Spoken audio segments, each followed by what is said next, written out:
Hello everyone, mathematics की class में आपका हार्दिक स्वागत है। हम टीजीटी और पीजीटी से संबंधित शॉर्ट ट्रिक का अध्ययन कर रहे हैं। शॉर्ट ट्रिक के द्वारा जब आप एग्जाम में क्वेश्चन सोल्व करेंगे तो आपके टाइम की बहुत बचत होगी और आप एग्जाम में अच्छा स्कोर कर पाएंगे। इससे पहले लेक्चर में हमने डोमेन के बारे में चर्चा की थी। आज हम रेंज के बारे में चर्चा करने जा रहे हैं। जैसा कि हमने बताया था कि डोमेन का अर्थ होता है x की वैल्यू फाइंड करना, इसी प्रकार से रेंज का अर्थ होता है y की वैल्यू फाइंड करना। तो यहाँ पर हम रेंज निकालने की एक ट्रिक आपको बता रहे हैं, जिसके द्वारा आप एग्जाम में बहुत आसानी से क्वेश्चन को सोल्व कर सकते हैं। यदि डोमेन एक रियल नंबर का सेट हो या एक ऐसा सेट हो जिसमें से कुछ पॉइंट जो है माइनस हो रहे हों, अर्थात या तो डोमेन आर हो या डोमेन एक ऐसा सेट हो जो R minus some finite points का सेट हो। इस कंडीशन में हम x को y के टर्म्स में एक्सप्रेस करते हैं और उसके बाद y को x के रूप में फाइंड कर लेते हैं। कैसे इस ट्रिक के द्वारा क्वेश्चन सोल्व करते हैं, आइए चर्चा करते हैं। तो पहला क्वेश्चन आपके सामने है, फाइंड रेंज ऑफ f(x) और फंक्शन दिया है x अपॉन मोड x। और जैसा कि आप जानते हैं, मोड का अर्थ होता है x या माइनस x। मोड x का मान x के इक्वल कब होगा? जब x की value greater than equal to 0 होगी। और मोड x का मान माइनस x कब होगा? जब x की वैल्यू लेस देन 0 होगी। तो पहली कंडीशन लेते हैं, यदि x की वैल्यू 0 हो जाए, यदि x की वैल्यू 0 हो जाए तो इस कंडीशन में क्या होगा कि मोड x की वैल्यू भी 0 हो जाएगी। और जैसे कि ऊपर दिखा रखा है, y यानी कि f(x) x upon mod x की वैल्यू हो जाएगी 0/0। कहने का अर्थ ये हुआ कि x की वैल्यू 0 के लिए y डिफाइन नहीं है, तो ये कंडीशन तो होगी समाप्त, अर्थात इसके द्वारा y का कोई मान नहीं निकाल सकते हैं। दूसरी कंडीशन लेते हैं, अगर x की वैल्यू बड़ी है 0 से, तो यदि x की वैल्यू 0 से बड़ी है तो इस कंडीशन में मोड x का मान x के बराबर होगा। तो चलिए y के फॉर्मूले में मान रखते हैं। तो y is equal to x upon mod x is equal to x upon mod x के स्थान पर x, तो y की वैल्यू आ जाएगी 1।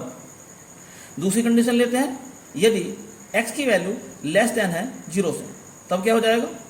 मोड x का मान माइनस x के बराबर हो जाएगा, तो y की वैल्यू हो जाएगी x upon mod x is equal to x upon minus x, यानी कि -1। तो हमने ये देखा कि x के दो मान आए, केवल एक 1 और एक -1। तो इसकी रेंज हो जाएगी 1 और -1, या -1 पहले लिख लो या बाद में लिख लो।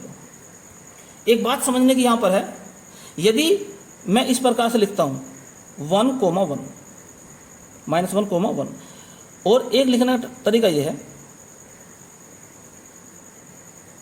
और एक लिखने का तरीका यह है, इन तीनों का अलग अलग मीनिंग है।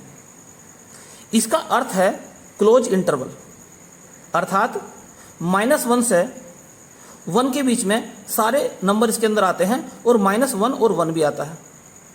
इसका अर्थ है ओपन इंटरवल, -1 से 1 के बीच के सारे नंबर आते हैं लेकिन -1 और 1 नहीं आएगा।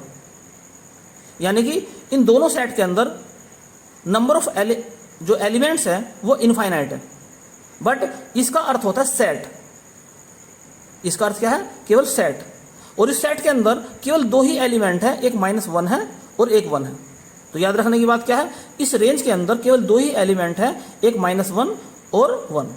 अर्थात x की चाहे कुछ भी वैल्यू रखो, y का मान या तो -1 आएगा या फिर 1 आएगा, और y का ये मान ही इसकी रेंज कहलाता है।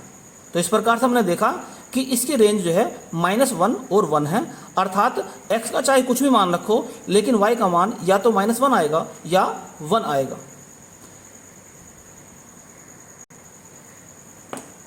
नेक्स्ट क्वेश्चन आपके सामने है, find range of f(x) is equal to sine x minus cos x। तो इसकी रेंज निकालनी है। तो सबसे पहले इसे थोड़ा सा हम चेंज करके लिख लेते हैं। तो y इज इक्वल टू √2 से मल्टीप्लाई कर दो तो √2 से डिवाइड कर देंगे। ऐसा हम इसलिए कर रहे हैं ताकि इन दो को एक बना सकें। तो जैसा कि आप जानते हैं कि √2 जो है 45 की वैल्यू होती है, तो sine a cos 45 minus cos a और साइन 45। कहने का अर्थ ये हो गया कि इसका अर्थ हो गया है साइन x माइनस π/4। तो ये y की वैल्यू निकल कर आ गई। अब हम ये बात जानते हैं कि साइन थीटा का मान जो होता है वो -1 से और 1 के बीच होता है। तो साइन थीटा का मान -1 और 1 के बीच होता है। अब इसमें हम दोनों तरफ √2 से मल्टीप्लाई कर दें, या यूँ कहें कि थीटा के स्थान पर x माइनस π/4 रख दें पहले। तो -1 साइन x माइनस π/4, तो इसका मान हो गया -1 से लेकर 1 के बीच में। अब दोनों ओर √2 से मल्टीप्लाई कर दो, तो √2 less than equal to √2 sine x minus π/4 less than equal to √2। और ये जो वैल्यू है ये किसकी वैल्यू है? y की वैल्यू है। तो हम ये कह सकते हैं √2 less than equal to y less than equal to √2, यानी कि y की वैल्यू -√2 और √2 के बीच में है। तो इस प्रकार से हम ये कह सकते हैं कि y की वैल्यू अर्थात रेंज इसकी आ चुकी है -√2 से √2 तक, और यह है क्लोज इंटरवल, क्योंकि यहाँ पर इक्वल टू लगा हुआ है। इससे पहले लेक्चर में हमने अच्छी तरह से बातें समझाई थी। तो यहाँ पर इक्वल टू लगा हुआ है, इसलिए यहाँ क्लोज इंटरवल आएगा। इधर भी इक्वल टू लगा हुआ है, इधर भी क्लोज इंटरवल आएगा। तो इस प्रकार से इसकी रेंज हम फाइंड कर सकते हैं। तो नेक्स्ट क्वेश्चन आपके सामने है जो कि पीजीटी 2005 में आया था। Find range of y is equal to 1/2 minus sine 3x। तो इसको करने के दो तरीके हैं। मैं सबसे आसान तरीका आपको बता रहा हूँ कि जैसा कि हम जानते हैं कि साइन का जो मान होता है -1 से 1 के बीच होता है। तो हम देखना चाहते हैं कि y का मिनिमम मान क्या होगा। y मिनिमम, तो 1/2 माइनस y मिनिमम के लिए साइन थीटा का मान मिनिमम रखेंगे। तो साइन थीटा का मिनिमम मान कितना होता है? -1 होता है। तो इस प्रकार से आ गया 1/3। अब हम देखते हैं y का मैक्सिमम मान, तो 1/2 माइनस, अब हम रखते हैं जो साइन का मैक्सिमम मान, और वो होता है 1। तो इस प्रकार हम देखो 1 आ गया। तो इस प्रकार से हम देखते हैं कि y का जो न्यूनतम मान है 1/3 है, और y का जो अधिकतम मान है वो 1 है, और यही इसकी रेंज कहलाएगी। अर्थात y का मान 1/3 से 1 के बीच होगा, यही इसकी रेंज है। तो नेक्स्ट क्वेश्चन आपके सामने है जो कि टीजीटी 2013 में आया था। क्वेश्चन है कि रेंज फाइंड करनी है हमें। किसकी रेंज फाइंड करनी है? f(x) is equal to 9 minus x² का अंडर रूट। तो इसके लिए क्या करते हैं? सबसे पहले हम ये देखते हैं कि f(x) को हम y मान लें। तो y is equal to 9 minus x²। और यहाँ पर एक बात स्पष्ट है कि y का मान निगेटिव नहीं हो सकता। क्यों नहीं हो सकता? क्योंकि अंडर रूट के अंदर जो नंबर होगा बाहर इसके यहाँ प्लस का चिन्ह है, अर्थात अंडर रूट के अंदर जो भी नंबर होगा उसका मान कभी भी निगेटिव नहीं हो सकता है। तो एक तो बात यहाँ क्लियर होगी कि y का मान निगेटिव नहीं हो सकता है। अब हम क्या काम करते हैं कि इसको एक्स की फॉर्म में सोल्व करेंगे। कैसे सोल्व करेंगे? दोनों तरफ का स्क्वायर कर देंगे, y square 9 minus x square. याद रखना एक्स के रूप में हमें द्विघात समीकरण बनानी है, क्वाड्रेटिक इक्वेशन। इधर लिया इसको, तो x square minus 9 plus y square, या इसको ऐसे लिख सकता हूँ मैं, x square plus 0x plus y square minus 9 is equal to 0। ये होगी एक द्विघात समीकरण। अब इसकी डिस्क्रिमिनेंट यानी कि व्युत्क्रम निकालते हैं d, और वो होना चाहिए ग्रेटर दैन इक्वल टू 0। यदि हम इसको सोल्व करेंगे तो इसका डिस्क्रिमिनेंट कैसे निकालेंगे? B square minus 4ac greater than equal to 0। बी की वैल्यू 0 है, माइनस 4, ए की वैल्यू 1 है, सी की वैल्यू है Y square minus 9 greater than equal to 0, या minus 4 Y square minus 9 greater than equal to 0। 4 भी गायब कर दो और माइनस भी गायब कर दो तो हो जाएगा y square minus 9 less than equal to 0। यहाँ से हम लिख सकते हैं y प्लस 3 और y minus 3 less than equal to 0। या यूँ कहें कि 2 पॉइंट आएंगे y के, एक माइनस 3 और दूसरा आएगा 3। अब इसको हम यहाँ पर इस ग्राफ पर अंकित करेंगे। इधर की वैल्यू होती है प्लस अनंत तक और इधर की होती है माइनस अनंत तक। इधर शुरुआत करते हैं सीधे हाथ की तरफ से, प्लस माइनस और यहाँ पर प्लस। इससे पहले वीडियो में इसके बारे में खूब सविस्तार चर्चा की गई है। तो -3 पहला पॉइंट, दूसरा पॉइंट है 3, और इस पर ध्यान देते हैं, लेस देन है, ये पूरी वैल्यू क्या है? लेस देन 0 है, अर्थात निगेटिव नंबर है। ये नंबर कैसा है? निगेटिव। अब इसमें निगेटिव देखते हैं कहाँ है। निगेटिव इसमें -3 से 3 के बीच में है, -3 से 3 के बीच में है, अर्थात y का मान जो हो गया वो -3 से 3 के बीच हो गया। और क्लोज इंटरवल लगाया हमने क्योंकि इक्वल टू भी है। लेकिन जैसे कि हमने ऊपर बताया था आपको कि y का मान निगेटिव तो हो नहीं सकता, तो y के जितने भी निगेटिव मान है वे सब इसमें हटा दो। तो शुरुआत कहाँ से हो जाएगी? पॉजिटिव, यानी कि 0 से। 0 से पहले जितने मान हैं वो नेगेटिव हैं तो उनको छोड़ देंगे, केवल पॉजिटिव मान इसके अंदर लेंगे। तो 0 से 3 तक, तो इसकी रेंज आ जाएगी 0 से 3। यही इसका आंसर है। तो ऑप्शन इस प्रकार से कौन सा हो जाएगा? सी ऑप्शन हो जाएगा, सी हो जाएगा, या कौन सा हो जाएगा? देखो जरा, तो ऑप्शन ए सही है इसमें।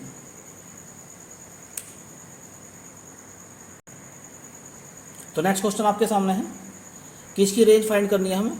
f(x) 3x² minus 4x plus 9। और जैसा इससे पहले क्वेश्चन बताया था कि अगर y की वैल्यू अंडर रूट के फॉर्म में है तो हम ये कह सकते हैं कि y की वैल्यू नेगेटिव नहीं हो सकती। तो यहाँ पर भी इसका y का मान जो है नेगेटिव नहीं हो सकता। अगर इसके डोमेन के बारे में बात करके देखें तो डोमेन कैसे निकालेंगे? इसको positive greater than equal to 0 रखेंगे। 3x² 4x माइनस का 4x plus 5 greater than equal to 0। इसको सोल्व करेंगे तो सोल्व करने के बाद ये आ जाएगी इस फॉर्म में x माइनस 2/3 का स्क्वायर प्लस 11/9। परफेक्ट स्क्वायर बना के इस प्रकार से आ जाएगी ये। तो यहाँ पर हम देखते हैं कि x का चाहे कुछ भी मान रख दो, ठीक है, तो ये y का मान निकल कर आ जाएगा कुछ ना कुछ। तो x का मान है, कुछ भी हो सकता है।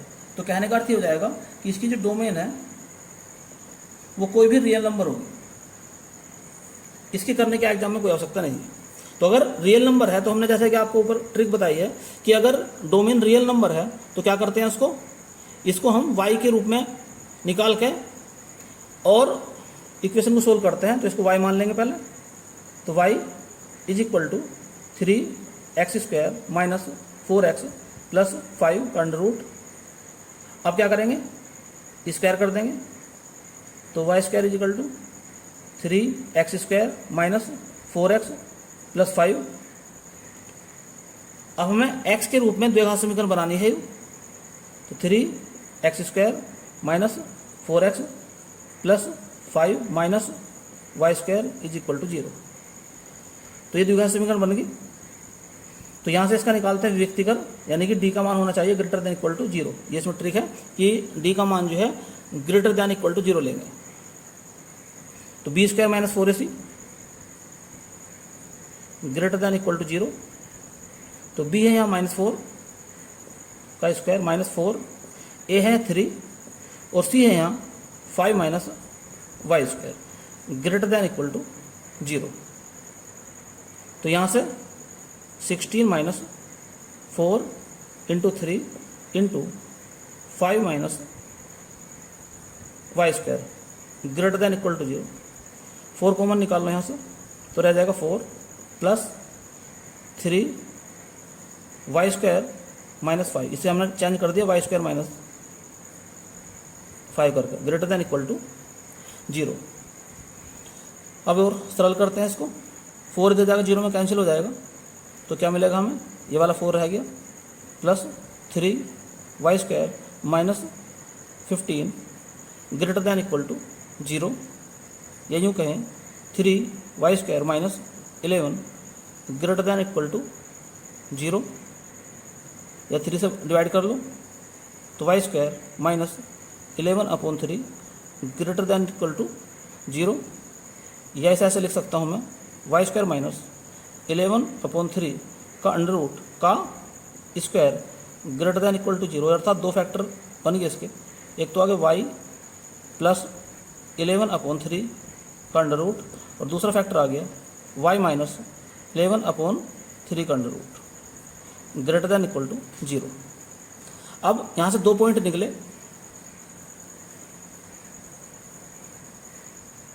तो पहला पॉइंट तो आ गया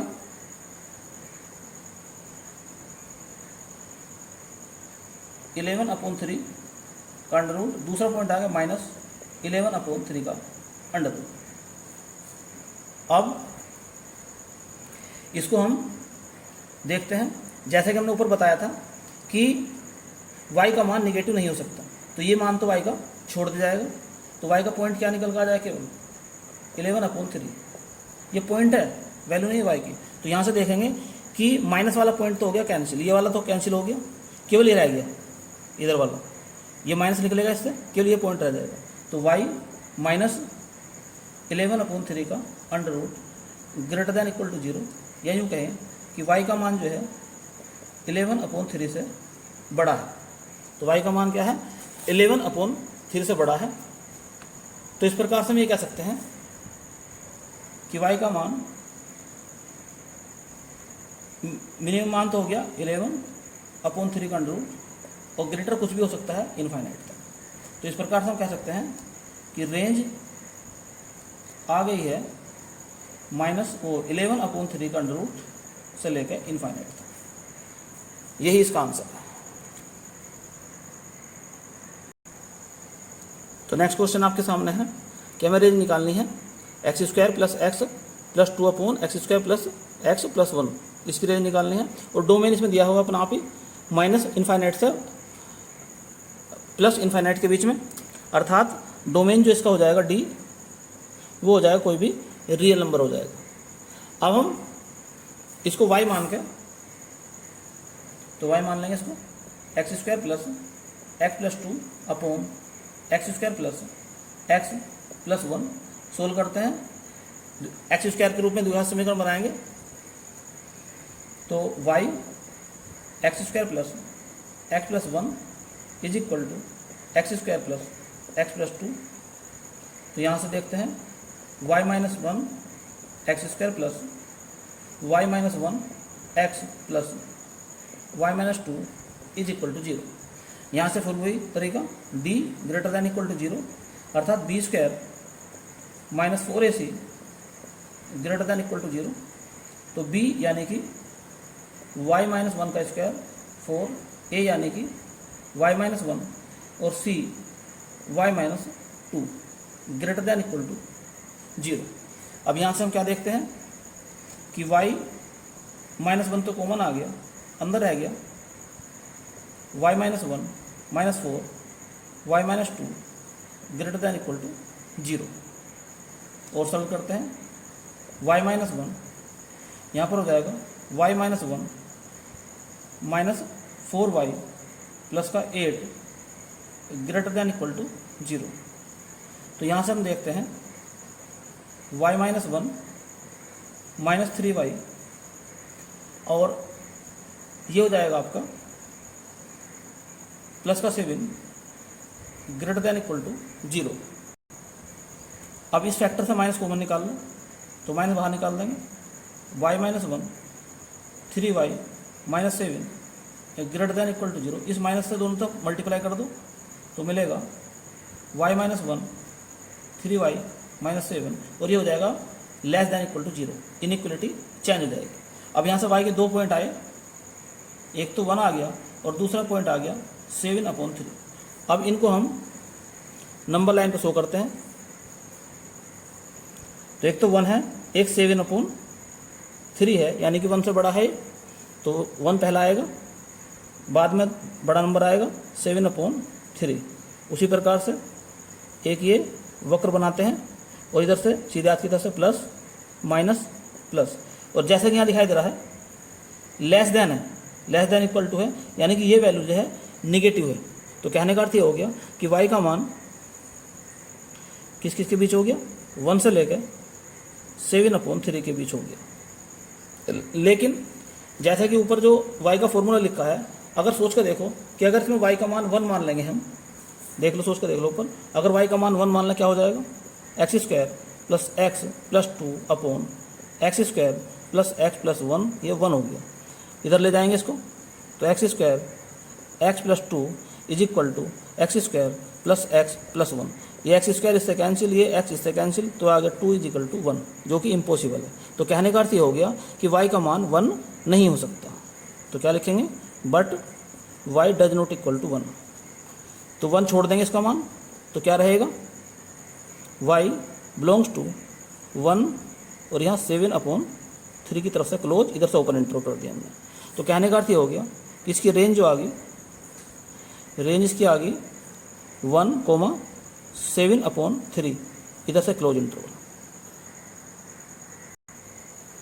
तो इस प्रकार से डी ऑप्शन सही हो जाएगा। तो नेक्स्ट क्वेश्चन आपके सामने है, f(x) is equal to 2x minus 2/x² minus 2x plus 3। इसकी हमें रेंज फाइंड करनी है। तो उसी प्रकार से लिखेंगे इसमें भी, y is equal to 2x minus 2/x² minus 2x plus 3। तो y x² minus 2x plus 3 is equal to 2x minus 2।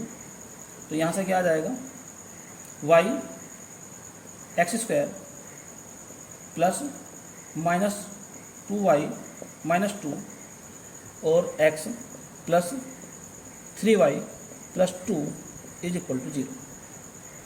तो d निकाल लेंगे, ग्रेटर दैन इक्वल टू 0। तो b² minus 4ac greater than equal to 0। तो b क्या है यहाँ पर, माइनस 2i माइनस 2 का स्क्वायर माइनस 4, a का मान है y और c का मान है 3y plus 2 greater than equal to 0। तो आगे सरल करने के बाद ये हो गया, यहाँ से 2y कैंसिल कर लो तो क्या मिलेगा, माइनस के 2y² plus 1 greater than equal to 0। ये यूँ कहें कि 2 माइनस कॉमन निकाल दो पहले, तो 2y² माइनस 1 और हो जाएगा ग्रेटर दैन इक्वल टू 0, या माइनस से मल्टीप्लाई कर दोनों तरफ, तो 2y² minus 1 less than equal to 0, या 2 कॉमन निकाल लो तो y² upon 1/2 less than equal to 0, 2 इधर 0 में चला जाएगा, तो y² माइनस 1/√2 का square less than equal to 0, या यूँ कहें कि y प्लस 1/√2 और y minus 1/√2 less than equal to 0। यहाँ से y के 2 पॉइंट निकल कर आ गए, एक आ गया 1/√2, दूसरा आ गया 1 माइनस वाला माइनस 1/√2। नंबर लाइन तो शो करेंगे, इधर पहला माइनस वाला आएगा तो माइनस 1/√2, इधर आ जाएगा 1/√2 प्लस माइनस प्लस, तो ये लेस देन है तो ये नंबर माइनस होना चाहिए, अर्थात y की वैल्यू माइनस 1/√2 से 1/√2 के बीच होनी चाहिए, अर्थात इसकी रेंज आ गई है माइनस 1/√2 से 1/√2 और क्लोज इंटरवल दोनों तरफ से। तो नेक्स्ट क्वेश्चन आपके सामने है, find range of y is equal to x/1 plus x²। अब यहाँ पर x का चाहे कुछ भी मान रख दो तो y का मान निकल जाएगा। कहने का मतलब ये हो गया कि इसकी डोमेन जो होगी, डोमेन उसकी होगी R। तो शुरुआत करते हैं, y तो मान ही रखा है इसमें, तो द्विघात समीकरण के रूप में सोल्व करते हैं ऐसे। तो मिलेगा हमें y into 1 plus x² is equal to x, या y x² इधर आ जाएगा minus x plus y is equal to 0। अब d greater than equal to 0, यानी कि b² minus 4ac greater than equal to 0, b का मान -1 है का स्क्वायर माइनस 4, a का मान y और c का मान फिर y है ग्रेटर दैन इक्वल टू 0। तो 1 minus 4y² greater than equal to 0, या यूँ कहें माइनस कॉमन निकाल लेंगे तो 4y² minus 1 greater than equal to 0, या यूँ कहें 4y² minus 1 less than equal to 0, दोनों तो -1 से मल्टीप्लाई करते हैं, या 2y प्लस 1 और 2y minus 1 less than equal to 0। और यहाँ से y के 2 पॉइंट निकल कर आ गए, एक आ गया माइनस का 1/2, दूसरा आ गया 1/2।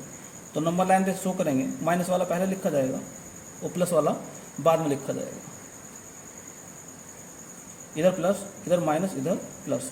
अब जैसा कि जानते हैं कि ये माइनस में है, क्योंकि लेस देन है तो इसका मान है माइनस में, तो ये माइनस वाला मान इसमें से लिया जाएगा, अर्थात इसकी रेंज हो जाएगी माइनस 1/2 से 1/2 तक, दोनों तरफ से क्लोज इंटरवल। यही इसका आंसर है। तो नेक्स्ट क्वेश्चन आपके सामने है, find range of y is equal to x²/1 plus x²। और यहाँ पर भी x का चाहे कुछ भी मान रख दो, y का कोई ना कोई मान निकल कर जरूर आएगा। तो कहने का अर्थ ये हो गया कि इसकी जो डोमेन होगी वो होगी R। अब सोल्व करते हैं, x को द्विघात समीकरण रूप बनाने की कोशिश करते हैं। तो y 1 plus x² is equal to x²। तो यहाँ पर हम लिख सकते हैं ऐसे कि y minus 1 x² plus y is equal to 0। तो क्या लिख सकते हैं, y minus 1 x² plus 0x plus y is equal to 0।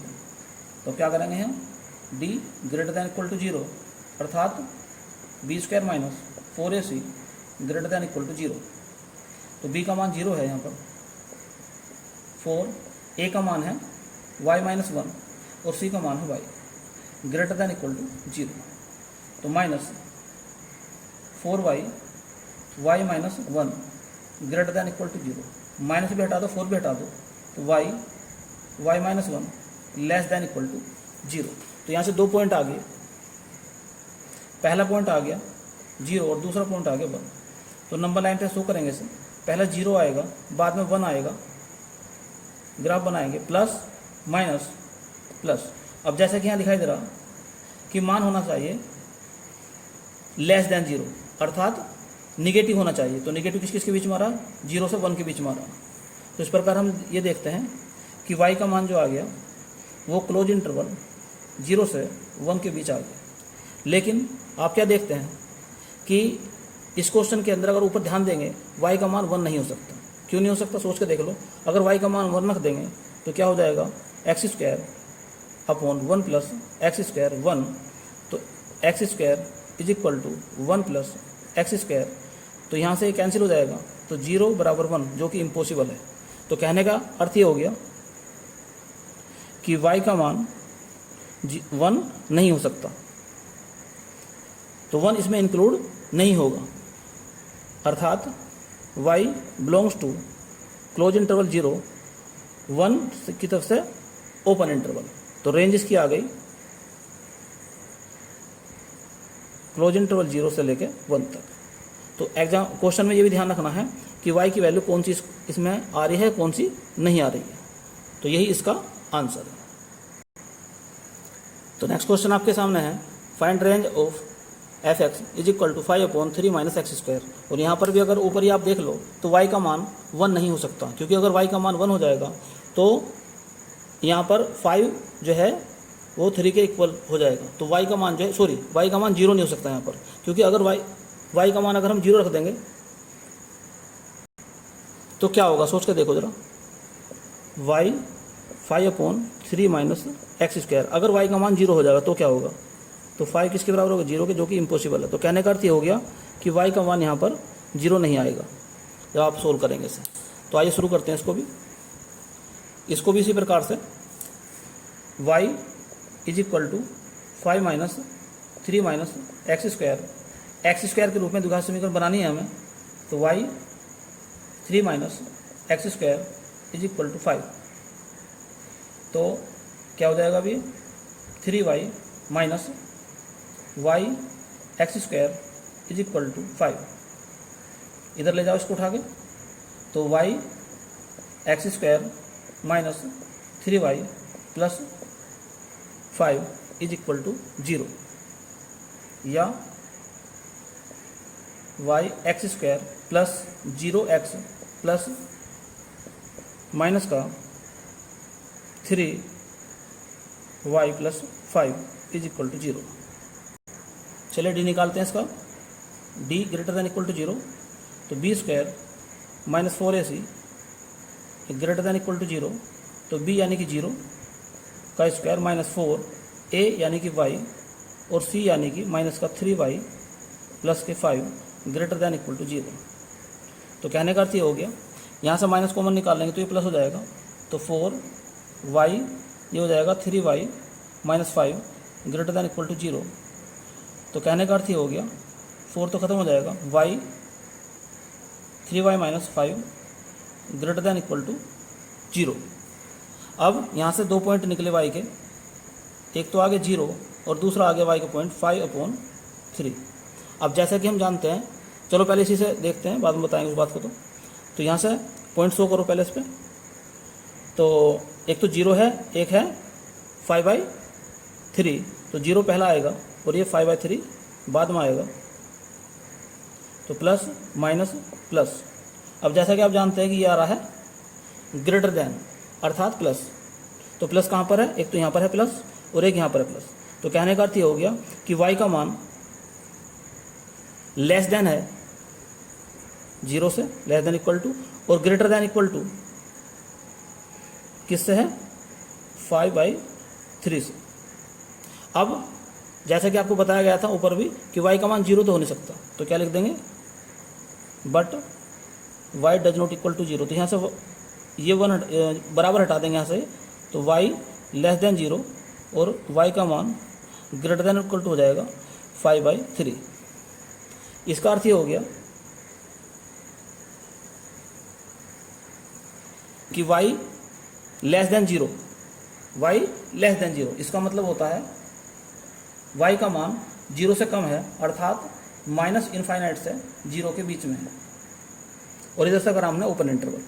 दूसरा, y का मान ग्रेटर देन s से, तो y belongs to close interval 5/3 से ले कहाँ तक, अनंत तक।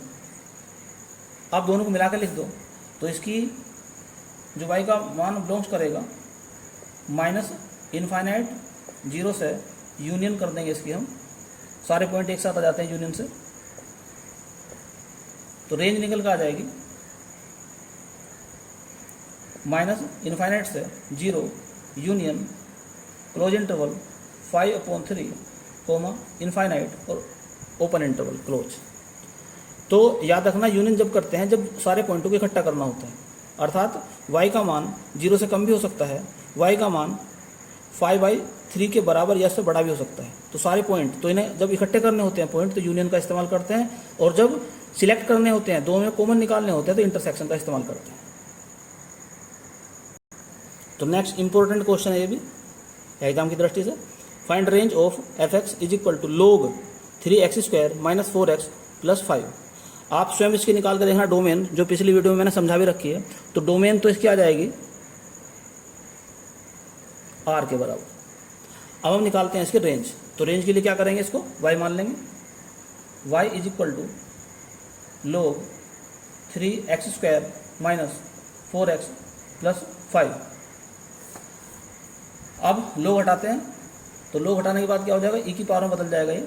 तो e की power y is equal to 3x² - 4x + 5। तो हमें x² के रूप में एक क्वाड्रेटिक इक्वेशन बनानी है। तो 3x² - 4x + 5 माइनस e की power y is equal to 0। अब निकालते हैं d greater than equal to 0। तो कितना हो जाएगा, b² - 4ac greater than equal to 0। तो b यानी कि -4 का स्क्वायर -4a यानी कि 3 और c कितना है 5 माइनस e की power y greater than equal to 0। सरल करते हैं, 16 - 4 × 3 और यहाँ पर 5 माइनस e की power y greater than equal to 0। 4 common निकाल दो तो मिलेगा हमें 4 - 3 ब्रैकेट के 5 माइनस e की power y greater than equal to 0। 4 हट जाएगा ये, तो कितना मिलेगा हमें 4 - 15 + 3 e की power y greater than equal to 0। तो कितना हो जाएगा ये -11 + 3 e की power y greater than equal to 0। आगे सरल करते हैं इसको। तो 3 e की power y greater than equal to 11 या e की power y greater than equal to 11/3 या दोनों तरफ का log ले दो। तो log e की power y greater than equal to log base e 11/3। y पहला आ जाएगा और log e खत्म हो जाएगा यानी 1 हो जाता है। तो y greater than equal to log 11/3 यानी कि y का मान इससे अधिक है। तो यूँ कह सकते हैं कि y कहाँ से शुरुआत होगी, इससे शुरुआत करनी है, अधिक कहीं भी हो सकता है इनफाइनाइट तक।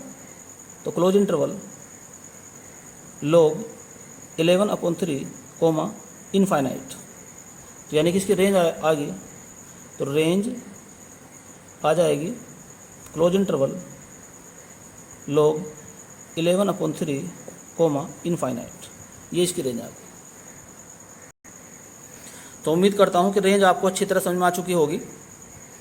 ये वीडियो आपको कैसी लगी कमेंट्स बॉक्स में लिख के अपनी राय ज़रूर बताएं और इस वीडियो को अधिक से अधिक लाइक और शेयर करें। और यदि चैनल अभी तक आपने सब्सक्राइब नहीं किया है तो चैनल को सब्सक्राइब कर लें और साथ ही साथ बेल आइकन का बटन भी दबा दें ताकि समय समय पर आपको नई नई जानकारियाँ प्राप्त होती रहें। धन्यवाद।